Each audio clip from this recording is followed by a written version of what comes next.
According to reports, the Green Bay Packers are negotiating with one of the top special teams coaches available. We are in LA all week for the Super Bowl on Locked On Packers.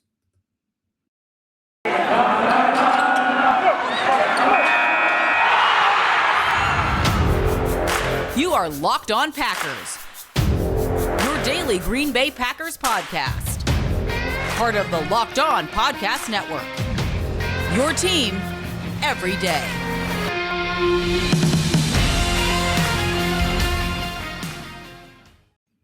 You are Locked On Packers, part of the Locked On Podcast Network, your team every day. I'm Peter Bukowski, and I cover the Packers for The Leap, a newsletter I would love for you to subscribe to. You can follow me on Twitter, Peter_Bukowski. Follow the podcast on Twitter at Locked On Packers. Like us on Facebook. Subscribe to the podcast, iTunes, Spotify, Google Podcasts, wherever you find podcasts, you will find Locked On Packers, the #1 Packers podcast on the internet, and the show for fans who know what happened. They want to know why and how. Tom Silverstein from the Milwaukee Journal-Sentinel and Packers News reported over the weekend that the Packers are in negotiations with Las Vegas Raiders. I'm going to call them Oakland forever.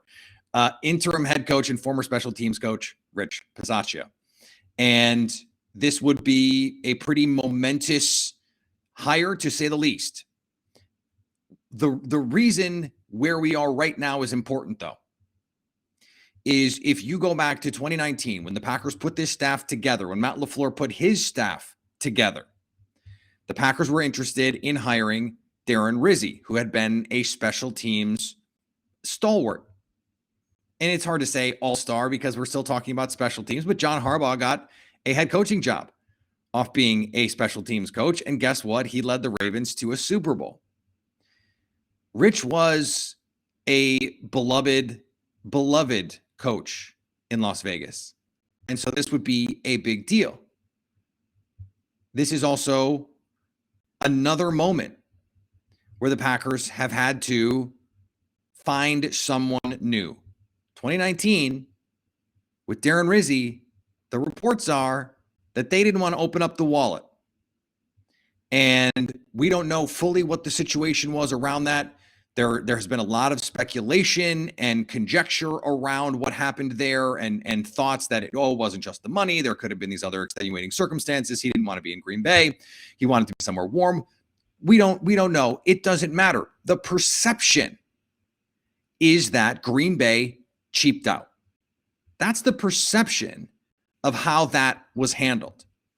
And that's all that matters, is the perception. So when you see the report from Tom Silverstein that they're going to have to pay up and they may be willing to do it, that's a big deal, because it would reflect a change, we think, in their handling of the situation. They hired Sean Menenga, they fired Sean Menenga, and then hired from within. That is another move that could have been read, if one were so inclined, as going the cheap route. Hiring from within rather than going out and paying up for a top-level special teams coach. Saying, oh no, we're fine with what we have. Well, it turned out they were not fine with what they had.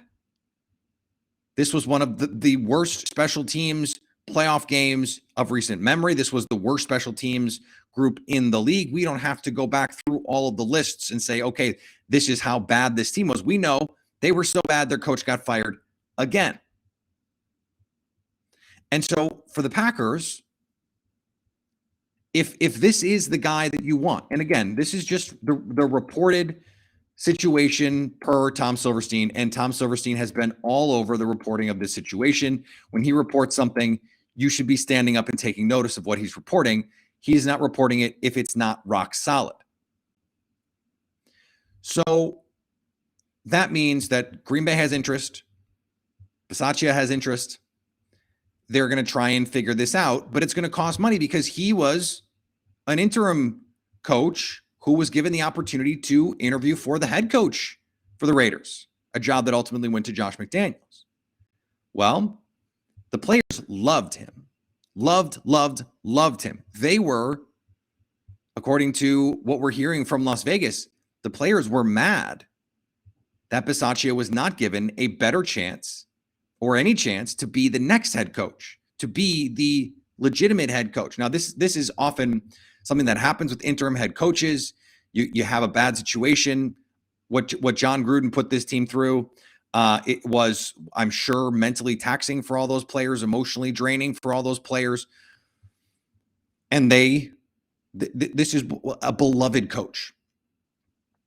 And when you fire someone in season, you might fall in love with the backup just because he's not the old guy.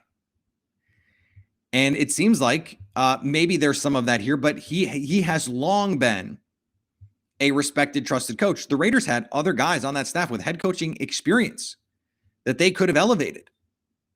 Instead, they elevated Rich. And so he right now has the leverage to say, you cheaped out once, you cheaped out twice. If you want me to give up the chance to interview for other head coaching jobs, because he may get those opportunities. There are still open vacancies, and who knows? No one seems to want this Houston job. He might be the 12th choice, but he might be the choice. Then you better pay up.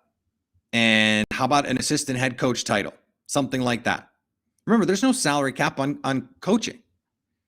They could pay him whatever they wanted. They could pay him college money. College coaches make so much money. It's crazy. And he has every right to ask for it because he has all the leverage, knowing that the special teams just cost the Packers a playoff trip and that they have this history of not wanting, or a perception. That's the thing. It doesn't even need to be real. There is a perception of what happened the last time. That's enough. That's enough. It is also worth noting here that Tom Silverstein added on Sunday that if it doesn't work out with Rich Bisaccia, that former Ravens special team coach Jerry Rosburg, who had retired in 2019, is itching to get back in the game. These coaches, this is all they do. They eat, live, breathe football. And they walk away, and a lot of them go, now what do I do? Now what do I do with my life? I have no idea. Well, they get back into the coaching game.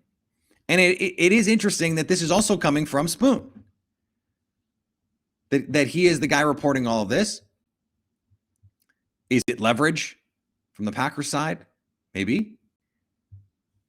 But either guy would certainly be, in terms of the perception, enormous boosts. They would bring a respect level that Green Bay did not have, and a culture change, a proven culture change. I don't think anyone should pretend to have a silver bullet here when it comes to the special teams, but having a proven coach, I think, would certainly go a long way in at least providing the start to something in terms of trying to get this special teams back on track. Today's episode is brought to you by Built Bar. This is the time of year that I know, if you're like me, you might have given up on some of your New Year's resolutions, but I have still done the eating healthy thing as best I can, especially snacks. Healthy snacks. It is such an easy place to replace the bad stuff in your diet. If you keep a food journal, have you ever food journaled? It can be ugly because you realize, I'm just like eating stuff. And sometimes I'm just eating stuff to eat it because it's there. Well, if you're going to have a healthy snack, we're going to have a snack of any kind. Why not have it be healthy? And why not have it taste delicious? That's what Built Bar is. Built Bar Puffs. I got the puffs with the chocolate and the coconut. Oh my goodness.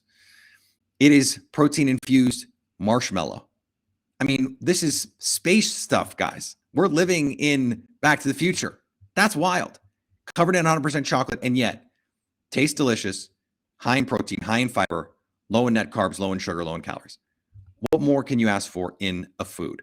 Right now, go to Built.com and use promo code LOCKS15 for 15% off at Built.com. We got multiple Aaron Rodgers reports over the weekend, additions to the original report from Ian Rappaport that Rodgers stayed and was working with Packers management on the plan, so to speak. Jeremy Fowler from ESPN added that they agree on the core players, that they are in lockstep on the way forward for this team.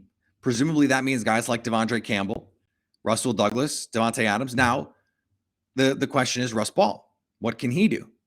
Well, we also heard from Mark Murphy, who named everyone in that front office, Brian Gutekunst, Russ Ball, Matt LaFleur, Mark Murphy, that they want Aaron Rodgers back. That they want Aaron Rodgers back. There's also a report they don't plan to trade Aaron Rodgers. Yes, duh. No team at this point in the offseason is going to leak that their coach wants their player traded or something like that. They're not gonna do that. They're gonna insist, we're not trading him. We're not trading him. We're not trading him. We're not trading him. That's gonna be the insistence. Meanwhile, you get this report from Ian Rappaport who's like, Russell Wilson, like, he could want to get traded. This is not happening this year. That stuff is not trickling out the same way. Remember what happened last April. Remember after the Schefter bombshell. Regardless of what you think of that report, he was not the only one that went on to say, I don't think he will ever play in Green Bay. Sources say he will never play in Green Bay. And we're talking about powerful, hooked-in reporters saying, I'm being told, Jay Glazer, I'm being told he's never going to play in Green Bay again. Rob Domofsky, I'm being told he's never going to play in Green Bay again. Ty Dunn, I'm being told he's never going to play in Green Bay again. People with real connections, with real relationships, getting what we assumed was good information, that Aaron Rodgers had no plans of coming back. And maybe when those reports were happening, he did. He had no plans to come back and ultimately decided to come back. That's not happening right now. We're not getting that stuff. Now there's conjecture. You know, you may have noticed that there's some stuff from people in media market that might want Aaron Rodgers. You know, there was the report from Tennessee. You're going to hear stuff from Denver. It's all going to be leaked out there. And look, Aaron Rodgers' agent, Dave Dunn, is not doing his job if he's not trying to figure out what a trade could look like. Who is willing to give up stuff? Who is willing to give up? And what does that trade package look like? Is anyone willing to give the Packers the Godfather offer that they are seeking? Because there is a number. There is a number. There's a number of picks and players that would get Green Bay to go, yeah, good luck. I mean, there is a number, but it's a big number. And so if you're the agent, you got to find that sweet spot, figure out what it is, and is it reasonable? And then you have to communicate with your client. And you also need to know what he wants to do. Because if Aaron Rodgers wants to come back, we have no reason right now, right this minute, we have no reason to believe he doesn't. Everything that he has said publicly says he's coming back. Everything we have heard and reported from what is going on behind the scenes suggests he's coming back. Now, what does back look like and with whom? Questions we still need to get answered. So far, we're status quo on this. We're status quo on this. I wish, I wish I could come on and say that there's all sorts of new groundbreaking stuff and information. There's not. There's not. Right now, we should be operating under the assumption he will be back until we have new information that says he will not be back. The Packers have said, Matt LaFleur said, Rodgers is our guy. Mark Murphy has said, Rodgers is our guy. And Rodgers has said, I'm going to take some time and all that stuff. But so far, the reports are, yes, he took the time. Yes, they've gone over what the plan is, and they agree on the plan. That is no small thing, but it's certainly not a salacious detail. It's certainly not something that I can, put at the top of this podcast and name it, Aaron Rodgers does this thing. And all of a sudden it's going to get, thousands of clicks just because it's not that kind of nugget. It's not that kind of tidbit. And that's fine. I would prefer not to have an this off season, the way that we had last off season. That would be pretty comfortably my preference on that. Right now, the assumption should be Aaron Rodgers is coming back. And when that changes, if that changes, then let's talk about it. But I think you're seeing something happen. And number one, it is fun to project. And you're seeing, these numbers being thrown out there.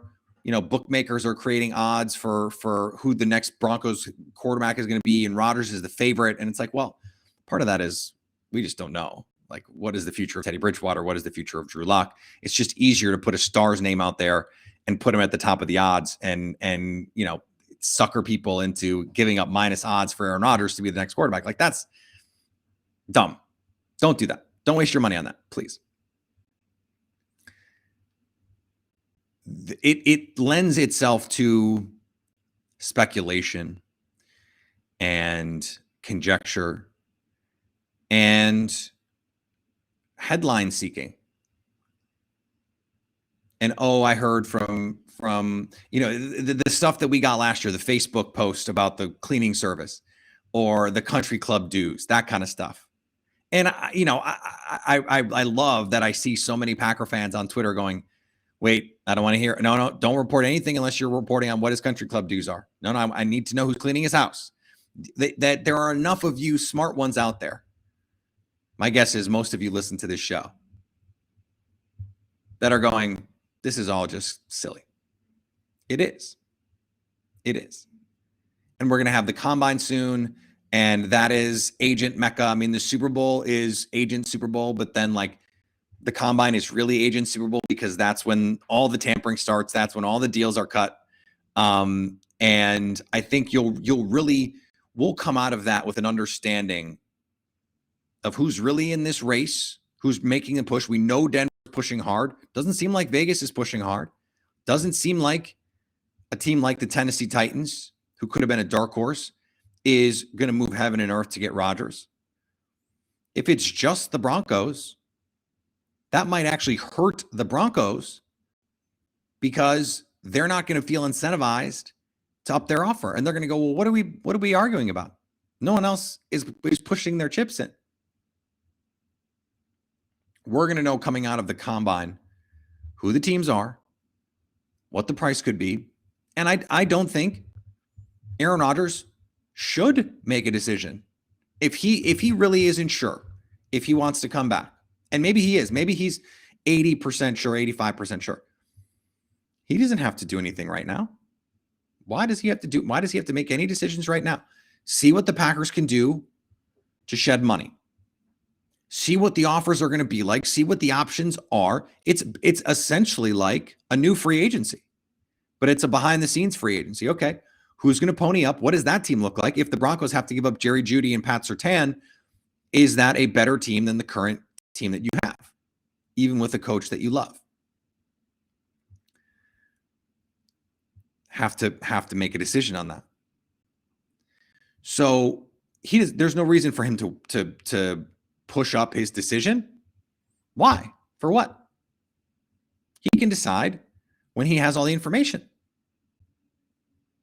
And the Packers, by the way, should want to get all the information. They should want to know what all the offers are going to look like, because then you can make the most informed decision. Because it is as simple as, does this team, is the best path forward for them Aaron Rodgers for indeterminate? And we don't know what a contract restructure looks like. That's something that you have to think that they're at least talking about the basic plans of. So, okay, if you are this, then that means X, Y, and Z for the team. Those conversations have to be taking place, because how else do you even gauge who can be on the team? And then the team has to go, okay, cool. So Aaron for this, or this undetermined future with Jordan Love, a quarterback that we just haven't seen very much. and a bunch of stuff. Is that a better path forward? And how much stuff is the right amount of stuff to say, you know what, all this other, the machinations and one of that stuff, it's not worth it. I don't want to deal with it. We'd rather have 3 first-round picks and Jerry Jeudy and Justin Simmons, and you go from there.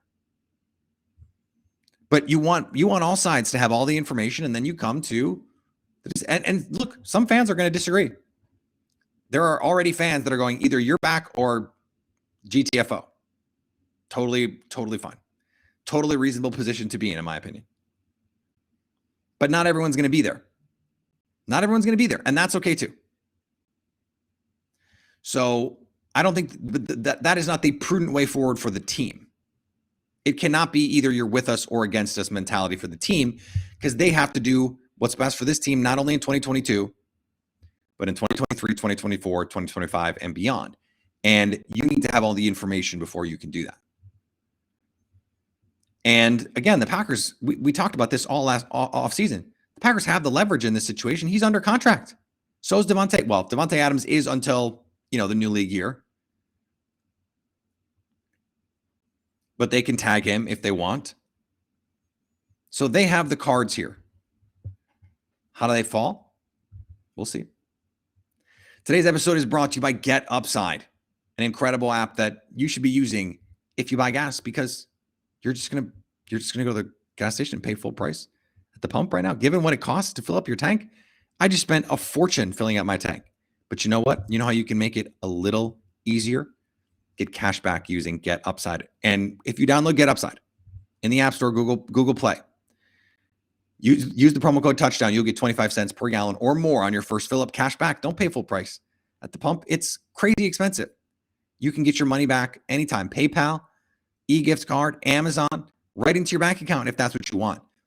Promo code Touchdown, and you get 25 cents per gallon off on that first tank of gas.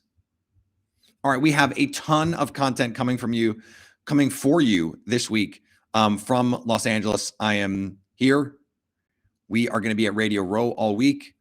There are some Packers who are going to be there, some other players and people who I think you might find interesting. And so we have a metric ton of content coming this week. Be sure to be there with us for all of it. Follow me on Twitter, Peter_Bukowski. Follow the podcast on Twitter, Locked On Packers. Like us on Facebook. Subscribe to the podcast, iTunes, Spotify, Google Podcasts. Wherever you find podcasts, you will find Locked On Packers. And anytime you want to hit us up on the Locked On Packers fan hotline, you can do that, 920-341-3775 to stay Locked On Packers.